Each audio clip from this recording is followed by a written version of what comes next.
Share करूं। कृष्ण राधा से बिछड़े फिर नहीं मिले।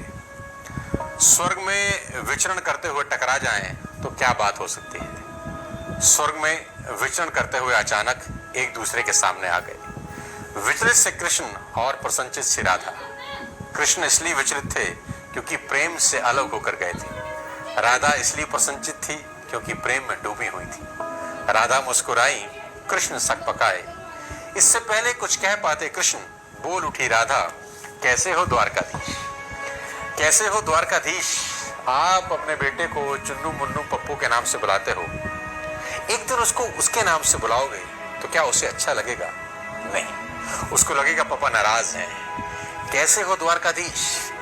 जो राधा उन्हें कान्हा कान्हा कहकर बुलाती थी, उनके मुख से द्वारकाधीश का संबोधन कृष्ण को अंदर तक घायल कर गया। फिर भी अपने आप को संभाल लिया, बोले राधा, मैं तो आज भी तुम्हारे लिए कान्हा हूं, तुम द्वारकाधीश मत कहो। आओ बैठते हैं।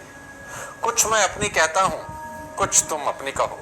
सच कहूं राधा, जब भी तुम्हारी याद आती थी इन आंखों से आंसुओं की बूंदें निकल आती थी। राधा बोली, मेरे साथ ऐसा कुछ नहीं हुआ, ना तुम्हारी याद आई ना कोई आंसू बहा, क्योंकि हम तुम्हें भूले ही कहां थे जो तुम्हारी याद आती। और इन आंखों में तो तुम रहते थे, कहीं आंसुओं के साथ निकल ना जाओ इसलिए रोते भी नहीं थे। कुछ कड़वे सत्य सुन पाओ तो सुनाऊं।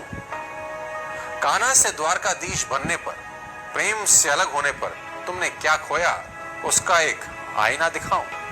कृष्ण कभी सोचा इस तरक्की में तुम कितने पिछड़ गए। यमुना के मीठे पानी से जिंदगी शुरू की और समुद्र के खारे पानी तक पहुंच गए। एक उंगली पर चलने वाले सुदर्शन चक्र पर भरोसा कर लिया और 10 उंगलियों पर चलने वाली बांसुरी को भूल गए। कृष्ण, जब तुम प्रेम से जुड़े थे तो उंगली गोवर्धन पर्वत उठाकर लोगों को विनाश से बचाती थी। प्रेम से अलग होने पर वही उंगली क्या क्या रंग दिखाने लगी। सुदर्शन चक्र उठाकर विनाश के काम आने लगी। अंग तो वही होता है, जब प्रेम से जुड़ता है तो विकास करता है और प्रेम से अलग होता है तो विनाश करता है। कान्हा और द्वारकाधीश में क्या फर्क होता है बताऊं? कान्हा होते तो तुम सुदामा के घर जाते, सुदामा तुम्हारे घर कभी नहीं आता।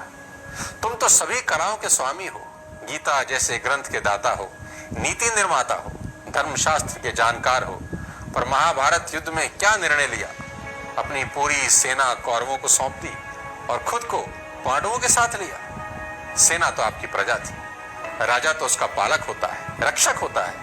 आप जैसा महाज्ञानी उस रथ को चला रहा था जिस पर बैठा हुआ अर्जुन आपकी प्रजा पर ही तीर चला रहा था। अपनी प्रजा को मरते देख आप में करुणा नहीं जगी क्योंकि आप प्रेम से शून्य हो गए थे। प्रेम और युद्ध में यही फर्क होता है। युद्ध में आप मिटाकर जीतते हैं, प्रेम में आप मिटकर जीतते हैं। आज भी धरती पर जाकर देखो, अपनी द्वारकाधीश वाली छवि को ढूंढते रह जाओगे। घर घर में, हर मंदिर में मेरे साथ ही खड़े नजर आओगे।